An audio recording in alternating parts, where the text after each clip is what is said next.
Ang ganda ng bulaklak, oh. Ang lalaki. Kasi ang ganda ng araw. Laging naulan at saka may araw. Tingnan nyo.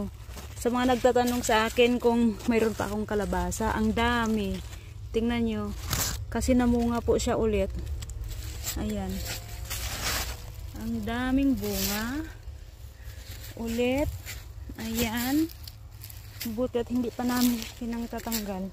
At saka ang dami niyang bulaklak. Ang kaganda ng mga bulaklak. Ayan. Saka talbos. Yan. Lagi kaming bulang lang ni Anto. Ayan. Tingnan niyo ang laki, oh.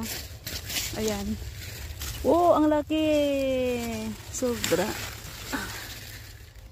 Ang dami pa namin kalabasa. Ayan. Kaya, oh, ayun. Oh, nakalimutan kong kunin ito ng isang araw. Yan, oh. Ang dami pa rin bunga. Kakatuwa. Ayan.